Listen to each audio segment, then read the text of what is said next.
बिस्मिल्लाहिर्रहमानिर्रहीम। अस्सलाम वालेकुम दोस्तों, कैसे हैं आप? आई डू होप आप सब अच्छे होंगे। और आज की जो वीडियो है जी, ये है जी डोमेस्टिक वायलेंस के ऊपर जो है कुछ सवालात आए हुए थे, दो तीन जो थे। और चलिए उस पर जवाब देने से पहले वो कल मैं इसी टी शर्ट में था तो कोई इंडियन हमारे दोस्त हैं, उन्होंने मैसेज किया वहाँ पे, कहते हैं जी कि की गल अज तुसी बनियान दे विच ही प्रोग्राम कर लिया। तो मैं क्या जी उत्थे साढ़े इंडिया या पाकिस्तान दे विच ना वो मोस्टली इस तरह की पाई होवे ना शर्ट, वो कहते बनैन पाई थल्ले दी ना शर्ट पाई। तो मैं क्या ना लोगो पढ़िया तुसी ना कोई और। मैं असल में ना गोल गले वाली जो टी शर्ट है ना वो मैं पहन नहीं सकता हूँ, मुझे हेडेक सी, मुझे लगता है साह बंद हो जाए। सो मैं इसलिए मोस्टली जो है ये वी गले वाली ही पहनता हूँ। अच्छा चलिए, एक तो टीवी के हवाले से जो 2 पॉइंट्स, दो बल्कि दो मैसेज थे। एक साहब जो हैं, अच्छा कई लोग थे मैसेज करके ना ऊपर नाल धमकी भी लाते हैं, नाल थ्रैट नहीं करना होता अगले। मैं जी आपसे कई मरतबा सवाल किया है, आप रिस्पॉन्स क्यों नहीं कर रहे हैं? अच्छा वो जो आपका वकील होता है जिन्होंने आपका केस फाइल किया होता है, चाहे वो लीगल एड का हो या आपका प्राइवेट वकील हो, उत्थे तुहाडा साह खुश्क हो जाता है। उन्होंने नाल तुसी गल नहीं कर सकते, वहाँ पे आप अपना केस डिस्कस नहीं कर सकते।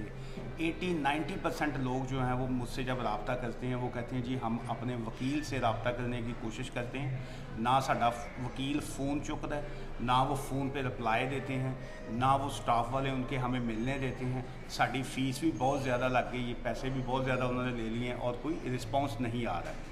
उत्थे तुहाडी क्यों ज़बान खुश्क हो जाती है? सो ये जो फॉर ग्रांटेड जिसको कहते हैं ना कि आप घर की मुर्गी दाल बराबर। सो एक तो बहुत से लोगों के जहनों में ये होता है कि जी कि चूँकि ये साहब जो हैं ये इधर सोशल मीडिया पे हैं, यूट्यूब पे हैं या टिकटॉक वगैरह ऐसे हैं, तो ये हमारी प्रॉपर्टी है। नो डाउट आपका लव होता है, आपकी मोहब्बत होती है, हम प्रॉपर्टी आप ही के होते हैं।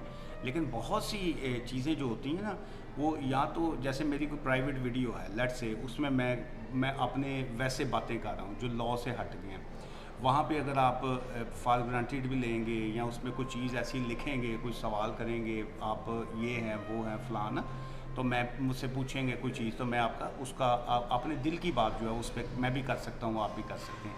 लेकिन बहुत सी चीज़ें ऐसी होती हैं जो लीगल होती हैं, जो कानून जो होता है आपने उसको अंडरस्टैंड करना होता है। आपका तो कुछ नहीं बिगड़ेगा क्योंकि आपने तो सवाल वहाँ पे किया, डोंट नो आप जेन्युइन आपने अकाउंट से किया या आप जैसे भी आपने सवाल किया या जो भी है। हमारा एक तो ये जो चैनल्स जितने भी हैं सोशल मीडिया के ऊपर, जैसे अब टिकटॉक का अकाउंट है, वहाँ पे हमने अपने लाइसेंस की कॉपी उनको जमा करवा के फिर हमने प्रोफेशनल अकाउंट अपना रजिस्टर्ड करवाया हुआ है। सेम ऐसे ही हमारा यूट्यूब के ऊपर बारी लॉ एसोसिएट्स का जो अकाउंट है उस पर हमारी कंपनी का एड्रेस है, फ़ोन नंबर है।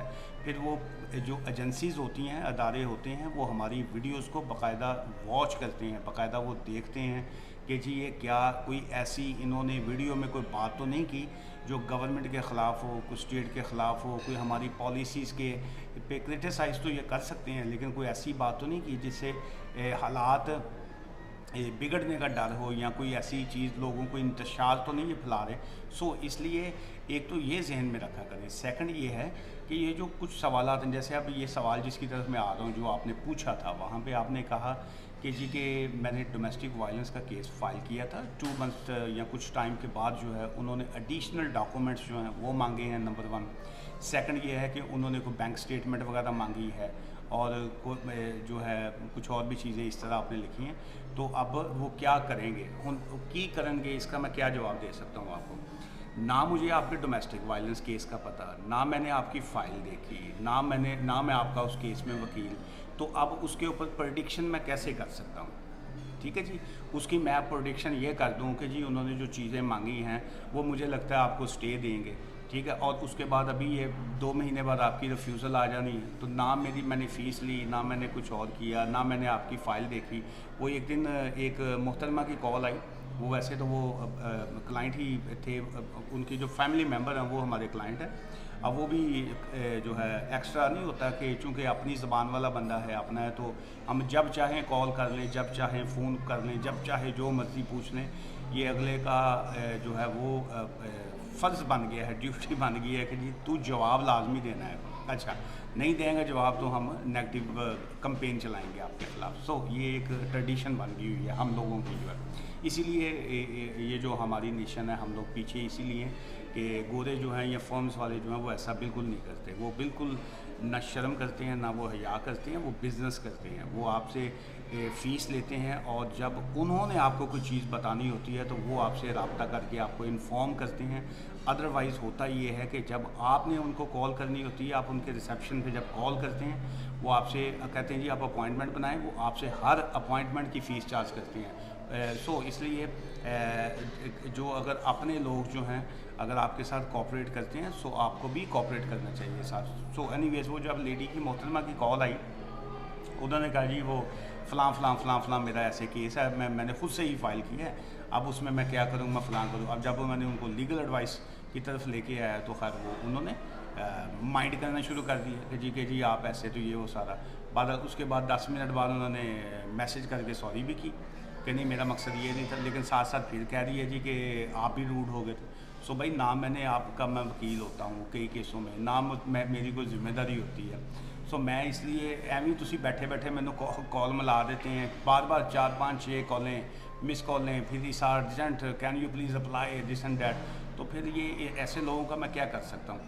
होता क्या है कि बहुत से लोग जो हैं वो सचमुच में जो है वो उनको नीड होती है कि वाकई उनसे बात की जाए, लेकिन कुछ लोगों के गलत एक्ट और रिएक्ट की वजह से बाकी और लोगों को फेस करना पड़ता है। सो एनीवेज ये डोमेस्टिक वायलेंस की तरफ वापस हम आते हैं जी। डोमेस्टिक वायलेंस का ये है, मैं आपकी सवाल का जवाब अभी भी मैं नहीं दे रहा हूँ जी, ठीक है जी। और एक और आगे उसी से रिलेटेड एक और किसी का सवाल था जी कि मेरे डोमेस्टिक वायलेंस को फ़ाइल किए हुए 6 महीने हो गए हैं, 4 महीने हो गए हैं, अभी तक उसका जवाब क्यों नहीं आ रहा है। मैं अब आपके सवाल का भी जवाब नहीं दे रहा हूँ। और ये जितने 2 सवाल जिन्होंने इस तरीके से किए हैं, ये आपका सवालों का जवाब नहीं है। मैं जनरल इन्फॉर्मेशन जो है वो मैं दे रहा हूँ।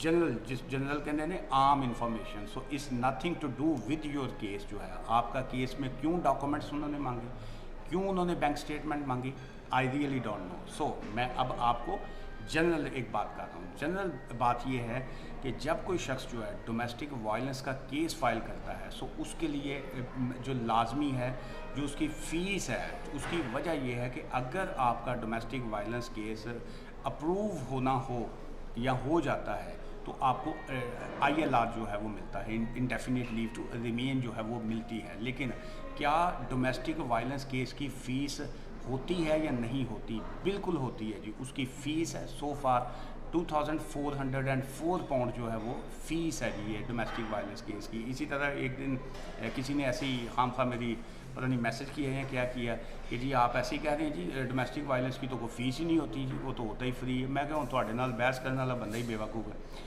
जाहल के साथ बहस करने वाला बंदा खुद जाहल होता है। सो एक तो मैं अपनी वीडियो में अक्सर अवेयरनेस देने की भी कोशिश करता हूँ। कोई भी शख्स जो है आपसे आर्ग्यू करे या कुछ भी करे वो फजूल अगर है, अगर हाँ अच्छी आपको नॉलेज मिल रहा है उस एक 2 चीज़ें होती हैं आर्ग्यूमेंट्स में। एक होता है आर्ग्यूमेंट्स फॉर आर्ग्यूमेंट्स, फजूल बहस बराए बहस, उसका कोई फ़ायदा नहीं। अगर आपकी इस बहस से किसी को फ़ायदा होता है या आपको फ़ायदा होता है या अगले को फ़ायदा हो, फिर बिल्कुल करनी चाहिए। So very clear, domestic violence case की जो फ़ीस है गवर्नमेंट की फ़ीस, होम ऑफिस की फ़ीस, दैट्स 2404 पाउंड जो है वो फ़ीस होती है जी। वो लाजमी आपने पे करनी होती है। अगर आप वो पे नहीं करते हैं सो दैन जो है आपको रीज़न्स देनी पड़ती हैं। अगर तो आप केस में टाइम पास कर रहे हैं कि जी कि चलें ठीक है, दाएं बाएं शाएं लगे रहें, कोई ना कोई उसमें कोई नुक्ता छोड़ दें, वो जैसे वो सनी पाजी कहते थे तारीख पे तारीख। अगर तो आपने वो तारीख पे तारीख वाला काम है फिर तो कुछ ना कुछ करके आप चलाते रहते हैं। लेकिन टेक्निकली क्या है, वो आपकी जो बैंक स्टेटमेंट क्यों मांगते हैं, बाज़ का था उन्होंने आपसे फ़ीस चार्ज करनी होती है, वो इसलिए मांगते हैं। बाज़ का आपने कहा होता है कि जी मैं काम नहीं कर रहा हूँ, वो इसलिए मांगते हैं। बाज़ का आपने कहा होता है कि जी मैं काम कर रहा हूँ, मैं टैक्स पेयर हूँ, वो इसलिए मांगते हैं। सो अब आपने आपकी एप्लीकेशन किया थी और उन्होंने किस रीज़न से आपसे फ़ीस मांगी है, ये आपका वकील जानता है या होम ऑफिस जानता है या आप जानते हैं थोड़ा बहुत जो है। सो एक तो ये चीज़ें आ जाती हैं। फिर जो एडिशनल डॉक्यूमेंट्स का मतलब ही ये होता है कि now we are concluding your case, हम आपके केस को کے فیصلے کی طرف جا رہے ہیں. So you need to provide your evidence کہ جو اب آپ کے پاس ہے کیا پروف کرنے کے لیے. اگر آپ نے اگر کی بات ہو رہی ہے, یہ ہر کیس میں نہیں ہے. وہ ایک دن اسی ایک ویڈیو کے اوپر کسی نے نیچے کامنٹس کر دیے جی آپ کی ویڈیو دیکھی, میرے تو کیس میں کچھ ایسا ہے ہی نہیں, تو میرا کیسے پروو ہوگا. ہوں تواڈے کیس 'ਚ کی سی کی نہیں, مینوں رات میں ستا پیا خواباں تھوڑی ویکھنا کہ تواڈے کیس کی. سو اگر سے مراد یہ ہوتا ہے کہ اگر کسی نے یہ کہا ہے کہ جی کہ میں نے بیوی سے لڑائی تھی یا بیوی مجھے مارتی تھی یا میں اس کو مارتا تھا, and if is a police involve, then obviously you need to provide a police evidence جو ہے. اگر آپ نے کہا میری بیوی نے مجھ پہ ٹارچر کیا یا میں نے اس کو مارا یا اس نے مجھے مارا, تو دین اگر اس میں جو جی پی اگر آپ کا انوالو تھا یا اگر اس میں ڈاکٹرز انوالو ہیں یا اس میں میڈیکل ہسٹری انوالو ہے, so then obviously you have to provide that. اگر آپ نے کہا جی کہ میں ریفیوج سینٹر میں رہتا ہوں یا رہتی ہوں یا میرے پاس اکاموڈیشن نہیں تھی تو مجھے وہاں پہ کسی ایجنسی نے سپورٹ کی, تو تب آپ کو ان کی ایویڈنس دینی ہوتی ہے. اگر آپ نے انہیں کہا جی کہ میں سوشل ورکرز جو ہیں وہ میرے کیس میں انوالو ہیں, تو دین آپ نے ان کی رپورٹس جو ہے وہ دینی ہوتی ہے. اگر آپ نے ایسا کچھ نہیں کہا تو جو آپ کی جو اپنی پرسنل سٹیٹمنٹ ہوتی ہے جس میں آپ نے اپنی ساری سچائی لکھی ہوتی ہے, انہوں نے اس کو کنسیڈر کرتے ہوئے اس میں سے پوائنٹس نکالے ہوتے ہیں کہ جی یہ آپ نے ایسا جو کہا ہے اس میں آپ نے کون سی ایسی ایویڈنس جو ہیں وہ ان کو پروڈیوس کی ہیں کہ جی کہ یہ ان ایویڈنس کی بیس کے اوپر وہ کیس کو ڈیسائیڈ کر سکیں. سو اور ایک اس میں یہ آ جاتا ہے کہ جی یہ جو اگر ٹائمنگ کی بات کریں کہ کتنا ٹائم ہے, بہت سے ڈی وی کیسز جو ہیں وہ 4 months میں بھی ڈیسائیڈ ہوتے ہیں, بہت سے کیسز جو ہیں وہ 6 to 8 months جو ہیں وہ بھی لگ جاتے ہیں, بہت سے کیسز جو ہیں اگر ہم ان کی ایوریج ٹائم کی بات کریں تو 6 to 8 months جو ہوتا ہے وہ ایک ایوریج ٹائم ہوتا ہے اس طرح کے کیسز کو ڈیسائیڈ کرنے کے لیے. لیکن بہت سے کیسز جو ہیں وہ جلدی اس لیے ڈیسائیڈ ہو جاتے ہیں کہ بعض کا کیسز میں بہت سالڈ گراؤنڈز ہوتی ہیں, اور بڑی سالڈ گراؤنڈز ہیں وہ جلدی بھی ہو جاتے ہیں. بعض کا ایسے ٹیکنیکل ایشوز ہوتے ہیں کہ جس کی وجہ سے انہوں نے فردر انویسٹیگیشن کرنی ہوتی ہے. یہ کئی لوگوں کے ذہن میں ہوتا ہے کہ جی کہ ہم نے مسٹ پہلے 3 مہینے کا ویزا اپلائی کرنا ہے, سو 3 months کا ویزا گرانٹ ہو جائے گا تو اس کے بعد جو ہے آگے ہمیں فل اپلیکیشن کی طرف جانا پڑے گا. یہ ہر کیس میں لازمی نہیں ہوتا. جہاں پہ آپ ڈی وی کی بیس کے اوپر فوری طور پہ آپ کو امیڈیٹ پروٹیکشن چاہیے ہوتی ہے, بعض کا آپ وہاں پہ ڈی وی کا کیس فائل کرتے ہیں, 3 months کا پروٹیکشن لیتے ہیں تاکہ پچھلے ویزے سے آپ کو ہٹایا جائے. ایسے جو موسٹلی ایسے کیسز میں ریفیوج سینٹرز یا باقی جو ہیں وہ ادارے انوالو ہوتے ہیں. اگر آپ ان سے ریفیوج سینٹر کی سپورٹ نہیں لے رہے ہیں, ہیلپ نہیں لے رہے ہیں, یا وہاں پہ اگر آپ خود سے جاب کر رہے ہیں, کام کر رہے ہیں, فیملی کے پاس آپ کے پاس اکاموڈیشن ہے, باقی چیزیں اگر آپ کی ایسے ہینڈلیبل ہیں, تو پھر وہ آپ کو لازمی نہیں ہوتا ہے کہ 3 months کا آپ انیشل کنسیشن ویزا ہی اپلائی کریں. You can file a direct D V case اور اس کے اوپر جو فیصلہ آتا ہے وہ دیکھتے ہیں. سو یہ جو ڈی وی اپلیکیشن کی ریفیوزل اگر آتی ہے, سو اس میں آپ کو یہ is not a last resort کہ آپ کہیں کہ جی کہ یہ ڈی وی اپلیکیشن ریفیوز ہو گئی ہے تو اینڈ ہو گیا. نہیں, آپ کو ریویو کا رائٹ دیں گے, آپ کو اپیل کا رائٹ دیں گے. خدا نخواستہ اپیل بھی ریفیوز ہو جاتی ہے, چونکہ وہ بہت سے کیسز میں جو ہے وہ ایسے ہوتا ہے, اس میں کوئی وری والی بات نہیں ہے. لیکن کیس اچھا فائل کیجئے, اگر اس میں ریفیوزل آتی ہے پھر اپیل کی طرف جائیں. سو اس کے علاوہ بھی بے شمار آپشن جو ہیں وہ نکلتے رہتے ہیں. سو اینی وے اگین اس ویڈیو کو کلوز کرنے سے پہلے میں بتاتا جاؤں کہ جو میں یہاں پہ جو بھی دیتا ہوں وہ انفارمیشن ہوتی ہے, اور جو آپ کا کیس جو ہوتا ہے, اگر آپ اپنے کیس کے حوالے سے اتنے پریشان ہیں, اتنے وریڈ ہیں, اگر آپ کو سمجھ نہیں آ رہی, سو ہمارے آفس کے نمبر پہ آپ اپوائنٹمنٹ کیجیے, بنائیے, وہاں پہ ٹیکسٹ کریں, نمبر ہے وہاں کا نمبر ہے, اس کے اوپر ٹیکسٹ کریں, میسج کریں, اپوائنٹمنٹ بک کریں. ہم لوگ کنسلٹیشن کی فیس چارج کرتے ہیں. آپ فیس پے کر کے آپ ایزی ہو کے اپنے ٹائم میں پراپر طریقے سے 1-on-1 جو ہے فون پہ گپ شپ کریں, اچھے طریقے سے اپنے کیس کی ایڈوائس لے لیں. یہ جو اس طرح کی ویڈیوز ہوتی ہیں, یہاں پہ اس کا مقصد صرف اور صرف اویئرنیس دینا ہوتا ہے. دعا میں یاد رکھیے گا. Take care, bye for now, thank you.